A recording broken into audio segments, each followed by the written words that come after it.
fun. It's preseason, and let's start out with 49ers at Vikings. Tell me, Scott, what do you want to talk about this game? Are we talking about the over-under 39.5 to start? Actually, yes, that's what I want to talk about is the total in this one because when I looked at this matchup, first off, just have to say that in this preseason, we've seen such high scoring games so far, just general trending toward the over. And in fact, even in the first game this week, we saw that it had that chance late. I mean, if you were sitting with an under ticket, you were biting your nails late to see that if that one was going to stay under or not. I mean, it was crazy, but Seattle was really pressing in that game. So just seeing a ton of scoring so far in this preseason. So the question is, will it continue here in this matchup? And one of the things I looked at is the 49ers, they've averaged 23 points per game their last 8 games. They're coming off a 28-21 win. That's their last 8 preseason games. And last week, they gave up a lot of yards on defense, but they were fortunate because they got some turnovers, and that's what kept the Packers from scoring more than they did in that game. But one of the things I also like is in the preseason, as you know, Hannah, you see so many different rotations and different guys coming in and out. The 49ers had 3 different quarterbacks throw a touchdown pass in that game. And of course, that means we got some good balance with that offense coming into this matchup. And the Vikings now 6-2 over-under record in their last 8 preseason games. So they've been trending toward the over. And again, we're seeing so many overs so far in this preseason that's the way I'm looking in this particular matchup as well.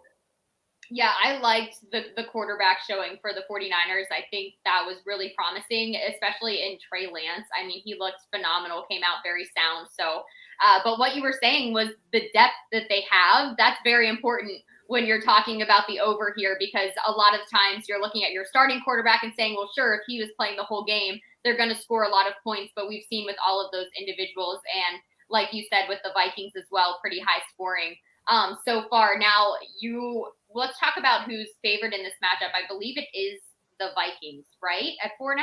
Is that what I saw? Yes, which surprises me really.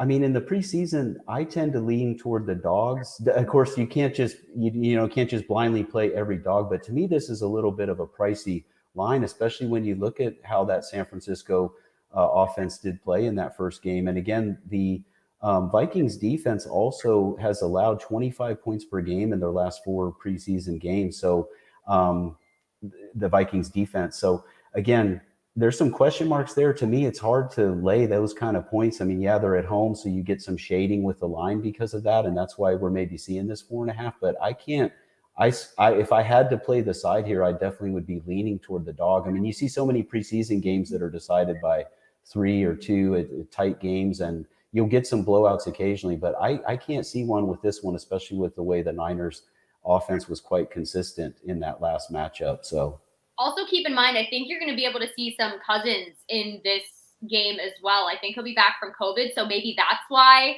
we're leaning toward the Vikings, because he didn't play. They might be trying to play him at a couple more snaps just to test him out. So maybe that's why they're favored a little bit when you're thinking about putting a starting quarterback in there. Any thoughts on that?